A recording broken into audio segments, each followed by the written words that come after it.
The widow's tax trap and IRMAA are going to crush an 80-year-old widow, right? This is financial planner Sean Mullaney. Let's discuss. So this is actually part 3 of a little video series I've done on the taxation of retirees in retirement.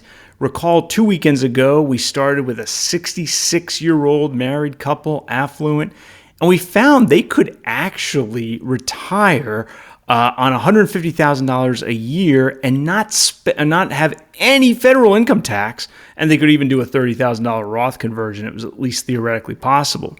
Then we fast forwarded that married couple to age 71, and they've run out of the taxable assets. They're collecting Social Security. Well, their effective tax rate was going to be anywhere from 7.2% to 10.2% if they did things very inefficiently. So we started questioning, well, wait a minute, why are we all worried about these retirement accounts in retirement and the taxes on them if this affluent couple's paying 10.2% effective tax rate?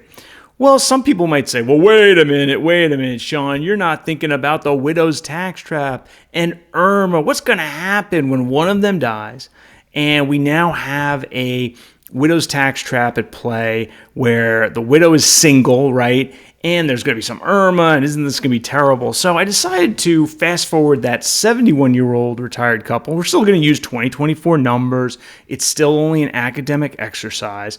But what I did was I fast forwarded to now the surviving widow, let's call her Jane, is 80 years old.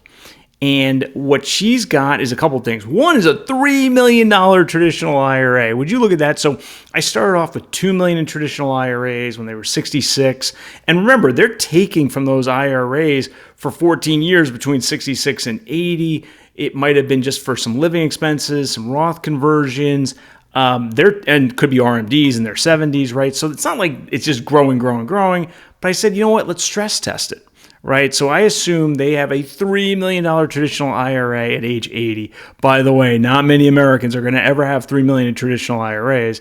And that actually, when you go to the table, that leads to an RMD of $148,515, right? Almost $149,000. Few Americans will ever have an RMD that big, but I want to stress test, right? People worry about things like IRMAA and the widow's tax trap, so let's stress test it a little bit. Just how bad is this? All right, and then I said, well, Social Security, they were getting 85 as a married couple, and I just put it to 52 in 2024 numbers. For the survivor, of course, the survivor gets the higher benefit. So let's go high, 52. That's a pretty healthy Social Security benefit, but let's go high, right? So they're getting $200,000 in the door. I have them with a small emergency fund generate $600 of interest income, but that's it. And this is wildly inefficient from a tax perspective, but okay, let's see how awful this is. Well, we'd have to do the taxable amount of Social Security, and that's just 85% of it, the $44,000.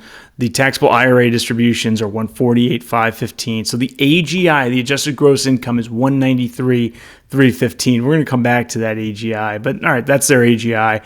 Now you have a lower standard deduction as a single, $14,600. You do have an additional standard deduction as a 65 or older single, $1,950. So our taxable income is almost $177. And our federal income tax is $35,000, almost $500 by my estimate. Okay, that's real money, but you got to remember the widow took home $200,000. So she's still, after the federal income tax, she's still got $165 and change or so to spend. And as a married couple, they were spending $150. So she's going to be fine. She's 80 years old, right? She's probably not going to the tropics for the first time anyway.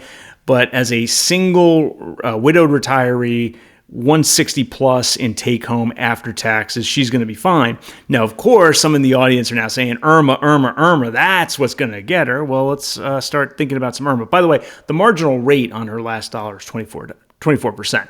Those 401ks, IRAs were probably built up at 24% deductions, 32%, so they're probably still winning. But okay, IRMAA, right? And by the way, the effective rate, if we don't have the before IRMAA, is 17.63% on income. Well, all right, that's not so bad. Now, IRMAA is $5,500. And in fact, this widow, this is just a coincidence. I did these numbers and then I went back to the IRMAA table here on this NerdWallet site. This widow is in like the worst place you can be for IRMAA. Why do I say that? IRMAA is these income-related monthly adjustments for the amount of Medicare premiums. And it's done as a step function, right? When you're in a certain band, your premiums go up by a certain amount. So what happens is, and by the way, I'm just sort of ignoring the whole 2-year look back thing just to be conservative, right? In theory, you have to, of course you have to look back to 2 years, but just for the analysis here, to illustrate just how bad her situation is, I want to ignore that, right? So let's just say the IRMAA, and this will create in 2 years IRMAA, so I think it's fair to look at it this year. But what happens is, she's in this range here. Her AGI is greater than 193, but less than 500,000. It's $315 greater. So she really, on Part B, and we'll go down to Part D in a second here, she gets the short end of the stick. Now, what she actually should have done probably is like $1,000 QCD. She probably should have, of that 148,515, she should have told the IRA institution, hey, you know what? Take 1,000, take 2,000, send that off to a charity. That'll satisfy my RMD, but it won't be taxable. So I'll save 24%, 24 cents on the dollar. Plus, I'll be in a lower IRMAA bracket. But okay, she didn't do that. But just how deleterious is this to her finances and to her lived experience, right? Let's go back here, right? So her IRMAA is $5,502 by my estimate. Her effective tax rate, that IRMAA creates a 2.74%, let's call it 3% tax. Well, you got to remember, when this couple was working, they were paying FICA taxes, right? They were paying a lot more than 2.75, 2.74%. And this is why, the worst type of IRMAA you could have, because you're just at that next bend point. So she has this 2.74% nuisance tax. And we have to step back. This is an 80-year-old. All right, she took home $200,000, and she's paying $5,500 to the federal government as IRMAA. Is she happy about that outcome? No. Does that outcome in any material way affect her lived experience? The answer is no. But you'll see all this personal finance content, IRMAA, it's the worst thing ever. It's a nuisance tax, right? Nobody wants to pay it, right? She probably should have done some more Roth conversions, but okay, she pays some IRMAA, right? She's going to be just fine as an 80-year-old netting $160,000 a year to live off of, when she and her husband were living off $150,000, before taxes. So there you go. So the combined effective tax rate in retirement with really bad IRMAA, widow's tax trap, is 21%, round up, that's fine. I don't particularly care about 1% either way. All right, this is real money, right? This is absolutely real money, but it's not going to crush her. She's still doing fine financially. And oh, by the way, this couple that built up a $3 million traditional IRA would have been deducting at 24%, 32%. So they're still winning the game. Now, I did one more thing in my analysis. I said, well, technically,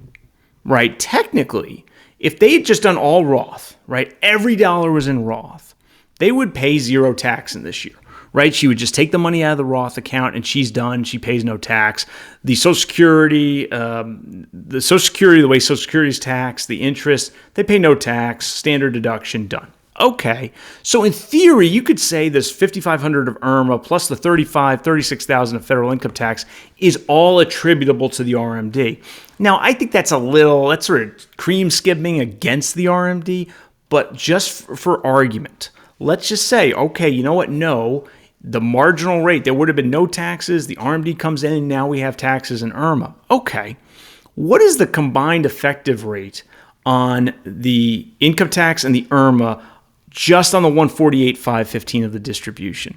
And I'm getting that. Let's just assume all the taxes attributable to the RMD.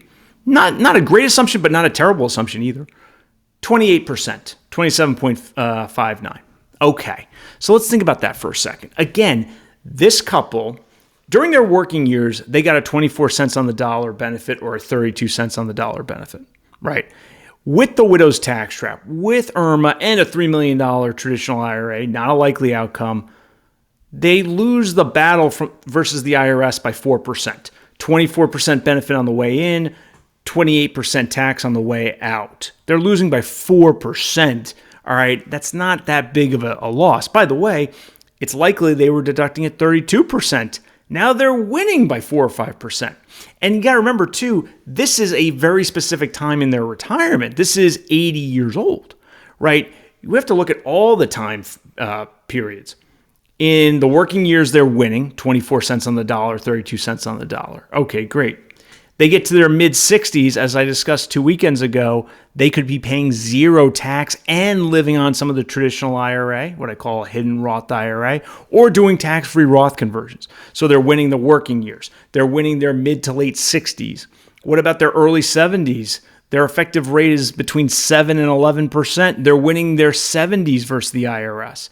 And then only in their 80s with the widow's tax trap are they starting to maybe lose, but actually, as you see here, 32%, 28%, they may be winning still in the widow's tax trap and with IRMAA. Think about how, for all this content out there that, these traditional retirement accounts are infested with taxes. This is a remarkably successful widow, 80 years old, $3 million traditional IRA, very rare fact pattern, $52,000 Social Security a year, and they are paying, if we just attribute all the tax to the RMD, they're paying 28% to Uncle Sam. Not nothing, but they still might be winning in the part of their retirement where they're, allegedly they're losing. And, oh, by the way, they're still taking $160,000 home. They're doing just fine. So what do you think? Do you think this wins the day and, we should be doing Roth contributions at work? Or do you think, hey, what, these traditional retirement account contributions, you win at work, you win in your mid to late 60s, you win in your early 70s, and even when you quote unquote lose in your early 80s, it's probably not going to be that bad. Let me know what you think in the comments below. Thanks so much for watching this video. If you liked it, please mash that like button and subscribe to my channel. I'll see you next time.